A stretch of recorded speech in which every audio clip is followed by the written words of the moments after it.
Então tá, no último vídeo eu comecei a comentar sobre as escapadinhas, né, de Joseph Smith. E hoje eu quero terminar de falar sobre a poligamia, porque não tem como falar em mormonismo sem falar sobre poligamia. Eu fui ensinada na igreja que eles praticaram poligamia no começo por duas razões. Uma porque com a perseguição os homens acabavam sendo mortos e as mulheres ficavam viúvas e precisavam de ajuda para cuidar dos filhos e cuidar delas também e tudo mais. E o segundo motivo era porque com a perseguição eles tinham medo que as pessoas acabassem dizimando todos os membros da igreja e acabassem com a igreja. Então, para ter certeza que ia ser dado sequência, eles praticavam poligamia. Isso foi o que eu escutei, isso foi o que eu fui ensinada. E nunca questionei, meio que fazia sentido para mim. Bom, na realidade, o que acontece é que Emma Smith, ela era uma mulher de um coração muito grande, um coração muito bom. Então ela sempre era comum ela trazer moças para casa dela para ela cuidar, moças que ficavam órfãs ou viviam uma vida muito difícil. Ela trazia essas moças para cuidar e elas ajudavam ela na casa e tudo mais. Essa moça da qual eu comentei com vocês no último vídeo, a Fanny Alger, ela morava com eles na época. Ela tinha 18 anos de idade quando Emma pegou ela e Joseph tendo relação sexual no celeiro. Claro que ela foi mandada embora no meio da noite, foi uma coisa assim bem dramática. Tempo depois, não muito tempo depois, havia uma outra moça que morava com eles na casa, o nome dela era Liza Snow, e ela apareceu grávida, e Emma questionando ela acabou contando para Emma que o pai do filho dela era Joseph Smith. Emma ficou tão indignada, conhecendo o marido que tinha, ela empurrou Liza Snow escada abaixo e ela perdeu o bebê.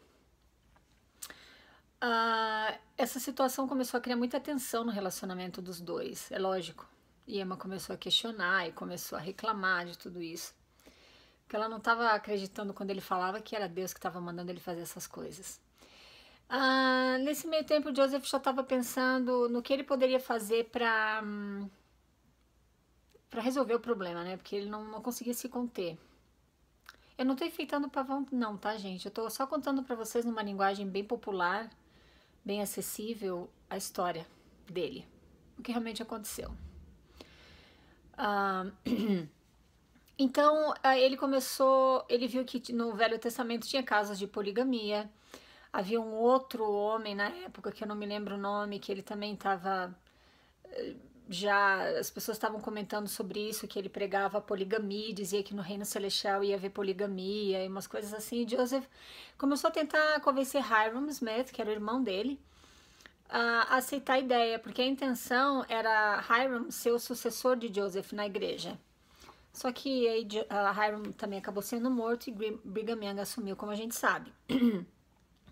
Enfim, Hyrum a princípio foi resistente à ideia, mas quando ele viu que o irmão dele estava realmente tendo problemas muito sérios por causa disso, ele acabou aceitando e falando, acho que vai ser uma boa ideia.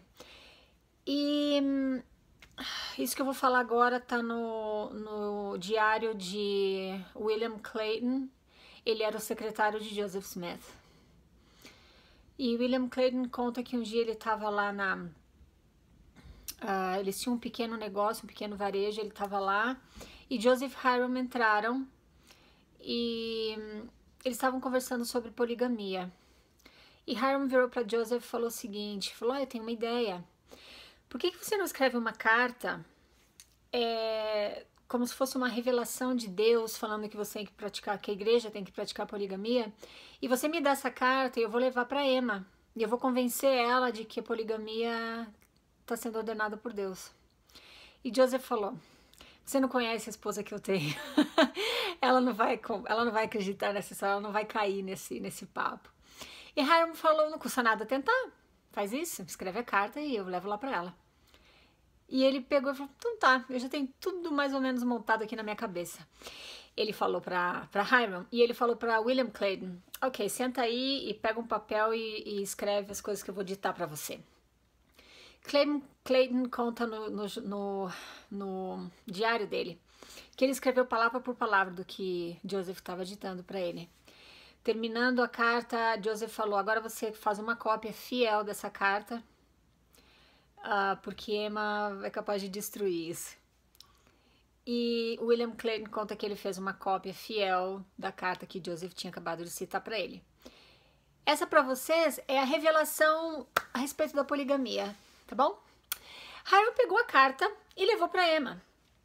E chegou lá e falou, o negócio é o seguinte, Joseph teve uma revelação de Deus e a poligamia está sendo ordenada por ele e Joseph tem que obedecer, você precisa aceitar. Ele entregou a carta para Emma, Emma começou a ler, ficou indignada, pegou a carta e jogou no fogo. Queimou a carta. E Hiram voltou para Joseph. E William Clayton testemunhou a volta de Hiram para Joseph e ele falou o seguinte, não deu certo. Ela não engoliu essa história e ela jogou a carta no fogo. O Joseph falou, eu te avisei, eu conheço a mulher que eu tenho. Bom, eu tô rindo, mas não tem graça nenhuma isso. É só porque chega a ser, tem um lado divertido e um lado dramático quando a gente descobre que fez parte de uma fraude por tantos anos. Achando que era uma coisa e era outra completamente diferente. Então eu ainda tô nesse misto de rir para não chorar, às vezes não tem como não chorar, eu choro, eu tô ainda nessa fase. Mas enfim, Joseph continua ainda trabalhando na mente de Emma, que isso eles fazem muito bem, eles sabem trabalhar no cérebro da gente de uma maneira que a gente vai ter a reação que eles... exatamente a reação que eles querem, precisam que a gente tenha para continuar acreditando nas mentiras. Ele continua trabalhando no cérebro da Emma e ela chegou a um ponto que ela... E ela não queria aceitar de maneira alguma, e ele falou para ela, olha, o negócio é o seguinte, se você não fizer, a gente não vai poder ser selado. Naquela época só podia ser selado os homens que praticavam poligamia, porque eles já estavam praticando por debaixo dos panos. Joseph, nesse ponto, ele já tinha se casado com 4 mulheres. Ele tinha se casado e se selado a 4 mulheres. Pelas costas de Emma, porque ela não sabia de nada. Ele já tinha se casado com Fanny Alder, a garota do celeiro. E tinha se casado e se selado a Liza Snow, a moça que Emma empurrou a escada abaixo quando descobriu que estava grávida de Joseph. E nessa época haviam 2 gêmeas que moravam com os Smiths na casa. E ele já tinha se casado com as 2 também. Emma não sabia. Por isso que eu comentei com vocês no último vídeo que Emma foi a 5ª mulher a ser selada a ele. Porque ele só se selou a ela depois que ela aceitou e deu sinal verde para poligamia. Porque depois ele veio com outra revelação, dizendo que se ela não apoiasse o marido dela em tudo que ele estava fazendo pelo reino de Deus na terra, ela ia ser destruída. E a poligamia fazia parte disso, então ela tinha que aceitar. Aí ficou pesado demais, desafiou a fé dela, então ela falou, então tá, eu vou aceitar, eu vou fazer. E aí, para ela se sentir melhor, ele usou uma tal de uma lei de Sara, que ele também inventou. E ele falou que então ela poderia escolher 2 esposas para ele. Ele falou assim, por que você não escolhe então 2 esposas para mim? E daí, né, a gente faz isso. E ela falou, então tá. Ela escolheu as 2 gêmeas que moravam na casa com eles. Falou, então casa com as Paltridges. Esse é o sobrenome das gêmeas. E ele falou, tá bom. Emma não sabia que ele já tinha se casado e se selado as 2. Então o que ele fez? Ele forjou o casamento e o selamento a elas. Falou com elas, olha, vamos fingir que a gente não fez nada, porque daí, né, ela vai ficar de boa. Fizeram o casamento e o selamento. Depois que Emma presenciou aquilo, tá no diário de alguém da época, que eu não me lembro quem. Desculpa, não lembro. Que ela se arrependeu. E ela ficou conversando com ele, conta que eles ficaram conversando até altas horas da noite sobre isso, e ele acabou ainda acalmando ela e falou, não, fica tranquila, vai dar tudo certo, a gente precisa fazer isso para ser exaltado, toda essa conversa mole. E depois ele foi deixou ela no quarto e ele foi dormir com uma das gêmeas, passar a noite com elas. Uau! Eu não poderia ter nascido nessa época. Definitivamente eu ia... Nossa, bom, mas enfim. Poligamia não é comigo, não. Ainda mais agora que eu sei como funcionou, né? E o porquê que funcionou assim.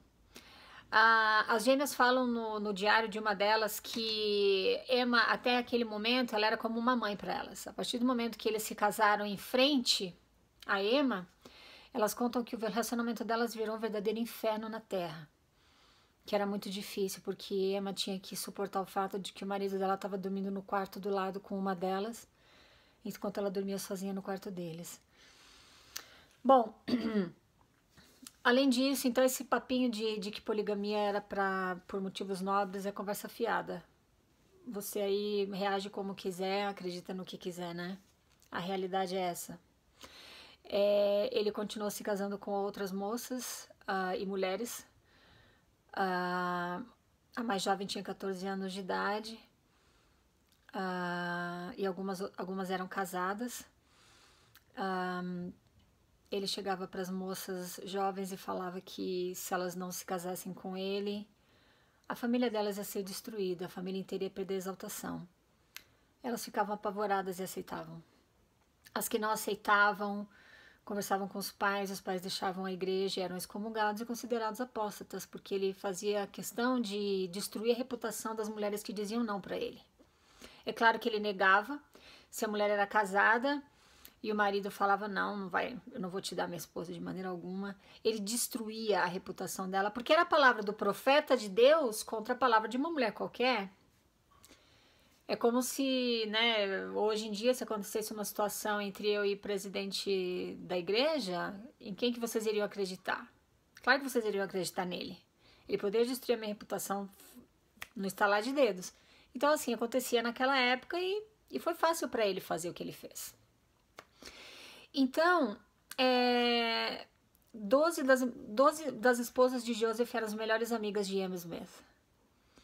Só um parêntese aqui. E pra gente encerrar o assunto da poligamia, aqui nos Estados Unidos a igreja mórmon tem duas outras ramificações. É a igreja restaurada, que no Brasil a gente já ouviu falar, e a gente absolutamente condena Emma.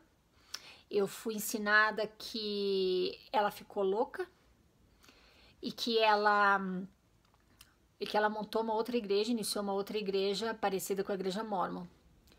Na verdade, sabe o que aconteceu? Ela estava de saco cheio, desculpa o bom português, dessa história de poligamia.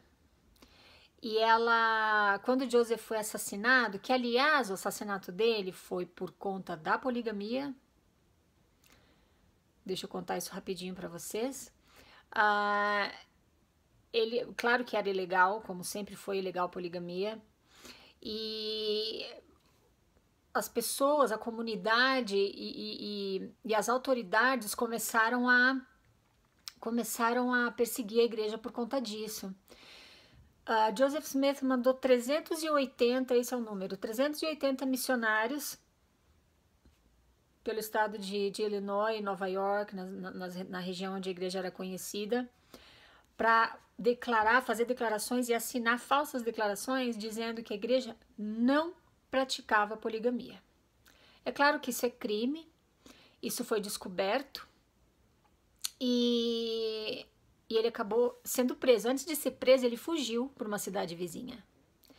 E Emma, porque o cerco fechou, Emma mandou uma carta para ele e falou: você só pode estar brincando, você tem que voltar a encarar isso de frente, você não pode simplesmente abandonar aqui agora todas essas mulheres, todos os seus seguidores e se acovardar em outro lugar, você tem que voltar para cá. Aí foi onde ele fala aquela famosa frase que a gente lê e fala: ai, coitadinho, ele era um homem tão bom. Onde ele fala: eu vou como um cordeiro para o matador, mas estou calmo como uma manhã de verão. Ele ia como um cordeiro para o matador porque ele sabia que a poligamia tinha vindo à tona. Os maçons estavam indignados com ele também, porque ele traiu os membros da maçonaria, trazendo os rituais para a igreja mórmon, para o templo mórmon. O pescoço dele estava na guilhotina, figurativamente falando. Então ele voltou para Nauvoo, em Illinois. E ele foi preso, imediatamente foi preso. por causa da poligamia, tá? Não é porque ninguém estava perseguindo a fé dele, coisas boas que ele estava ensinando, não. Ele estava em sérias dificuldades por conta das besteiras que ele estava fazendo. Então, um grupo de pessoas que na época era muito comum, inclusive a igreja fez isso. Quando eles tinham algum interesse, eles reuniam um grupo de pessoas e chegavam e matavam e roubavam as coisas para poder atingir seus objetivos políticos e econômicos. Se vocês não sabem sobre isso, pesquisa na história da igreja sobre o massacre nas montanhas Meadows. Tem até um filme aqui nos Estados Unidos, acho que não foi traduzido em nenhum outro idioma, que se chama The Meadows Mountain Massacre, liderado por Brigham Young. Então naquela época era muito comum isso acontecer. Então eles cercaram a cadeia. Joseph ele estava armado, ele foi preso, armado. Hiram também estava armado. E alguns homens invadiram a cadeia. E Joseph atirou antes de morrer. Ele atirou em 4 pessoas, 2 delas morreram. Mártir, só para registrar aqui, mártir não mata ninguém antes de morrer. Mártir aceita a sentença de morte como Jesus Cristo aceitou. Ele não matou ninguém antes. Ele só foi lá e foi crucificado. Tiradentes, até onde eu sei, não matou ninguém antes de ser enforcado. Joana d'Arc não matou ninguém antes de ser queimada. Mas Joseph Smith, que você aí, bom mormon, fiel, né? Considera um mártir, ele matou 2 pessoas e atirou em outras 2. Quando ele viu que o bicho estava pegando, ele tentou pular a janela da cela. Burrice, né? Porque ele devia ter imaginado que estava cheio de gente lá fora esperando por ele, mas o desespero bateu. Quando ele foi pular a janela, ele viu aqueles homens tudo armados, esperando por ele, e ele fez o sinal da maçonaria. Ele levantou os 2 braços e falou, Deus meu, e não teve tempo, meu Deus, alguma coisa assim, e ele não teve tempo de terminar a frase que os maçons falam quando eles ficam face a face com a morte. E quando ele começou só essa frase da maçonaria, atiraram nele e ele caiu morto. Agora a Emma tinha 2 opções, porque Brigham Young falou assim, bom, agora o bicho pegou, agora o cerco fechou. Mataram Joseph por causa da poligamia. Eu adoro a poligamia, eu não vou parar de fazer isso de maneira nenhuma, tô me divertindo horrores. Palavras minhas, tá? Isso aí não tá em nenhum documento, mas como ele é homem, né, não é difícil de imaginar que é isso que ele tenha falado, né? Vamos ser sinceros aqui, né? Ele não ia abrir mão da poligamia. Então ele falou o seguinte, vamos fazer o seguinte, vamos pegar os santos e se mandar daqui, porque agora eles pegaram Joseph, agora eles vão vir atrás de mim. Porque ele ia ter que assumir a igreja, já que Hiram também tinha sido morto. Emma tinha 2 opções. Ou ela ficava em Nauvoo, ou ela vinha para o oeste com os Mormons, liderados por Brigham Young. Brigham Young falou para ela, não te preocupe, eu caso contigo. Eu cuido de você e dos teus filhos. Ela falou, você só pode estar brincando. Para mim, chega. Eu não quero ter nada a ver com poligamia mais. Eu não divido marido com ninguém. Muito obrigada, você vai e eu fico. E ela ficou em Nauvoo. Ela não tava louca não, tá? Como falam pra gente aí na história. E aí ela fica em Nauvoo e ela fala pro filho dela, que era Joseph Smith III, Joseph Smith III, ela fala pra ele, vamos dar sequência ao trabalho que o Joseph fez, mas vamos abolir esse negócio de poligamia, porque isso não foi revelação de Deus. Mulherada sabe, né? A gente sente, né, quando tem alguma coisa errada. E ela falou para ele, dá sequência ao trabalho do teu pai, sem poligamia. E foi onde a igreja reorganizada teve início. Só um parênteses aqui de novo. O primeiro nome da igreja era a Igreja de Cristo. Depois Joseph mudou de novo e foi mudando e chegou a Igreja de Jesus Cristo dos Santos dos Últimos Dias. É interessante a gente só parar para pensar que se ele estava conversando com Deus todo esse tempo, por que Deus mudaria de ideia, né? Por que ele falaria, ó, a igreja vai ser chamada Igreja de Cristo? Não, agora eu quero que chame assim. Não, agora vamos mudar de nome, é melhor, acho que eu gostei mais desse nome. É difícil imaginar Deus fazendo esse tipo de coisa, né? Então Emma, ela manteve o nome da igreja, a Igreja de Cristo. Ela existe até hoje, o nome dela nunca mudou. E o filho dela, então, foi considerado o profeta dessa igreja, Joseph III. Por isso que ela ficou lá em Nauvoo, para se proteger da poligamia, tá bom? Ok, então Brigham Young veio com o pessoal atravessando o deserto e chegaram a Utah. Na época, Utah não tinha nada, era deserto. É deserto, né? Mas na época não tinha nada. E conta a história que ele estava doente. Pra gente, eles falam que ele estava olhando, né? E buscando inspiração. E ele olhou para esse lugar e falou: este é o lugar. A gente pensa: uau, nossa, Deus trouxe eles para cá.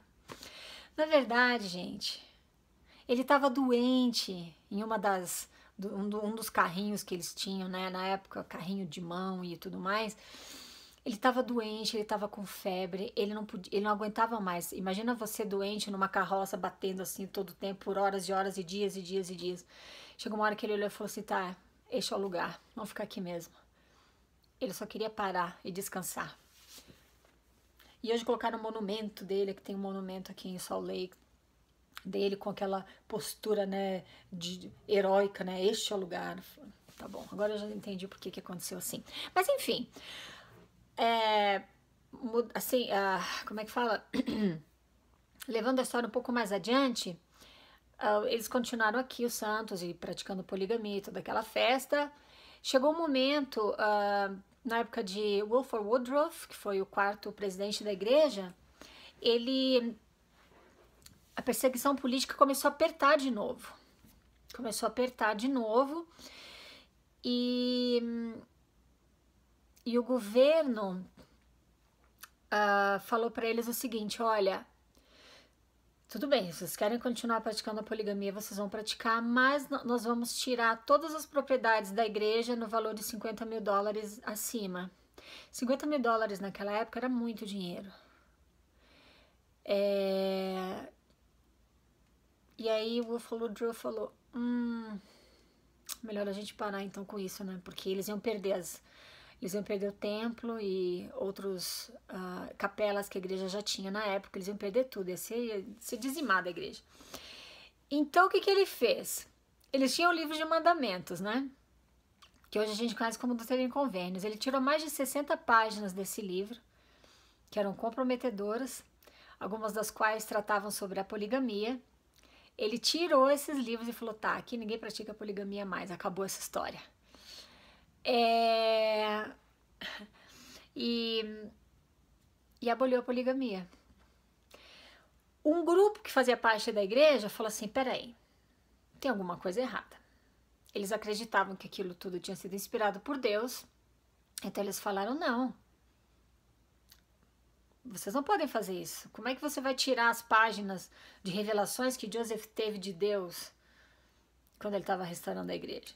Então esse grupo saiu, se desmembrou da igreja e falou: não, a gente vai continuar usando o livro de mandamentos e a gente vai sim continuar praticando a poligamia. Eles se desmembraram da igreja e continuaram praticando a poligamia. Eles são conhecidos hoje como os santos dos últimos dias fundamentalistas.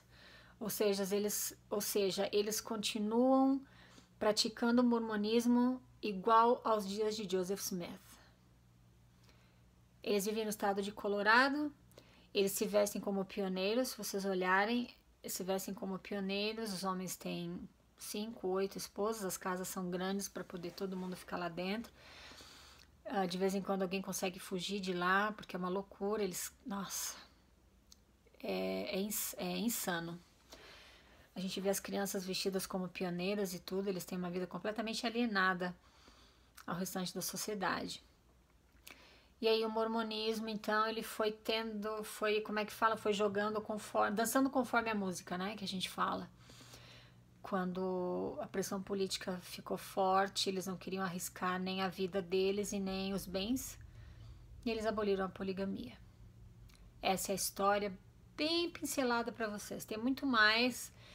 Se quiser estudar, se quiser aprender, se tiver coragem suficiente para encarar a verdade como ela realmente é, como ela aconteceu, a história como ela aconteceu, você vai encontrar provas substanciais de tudo que eu estou compartilhando com vocês aqui. Então, acho que a gente acabou o assunto da poligamia. No próximo vídeo, eu vou falar um pouquinho sobre a tradução do livro de Mormon. Obrigada, até a próxima.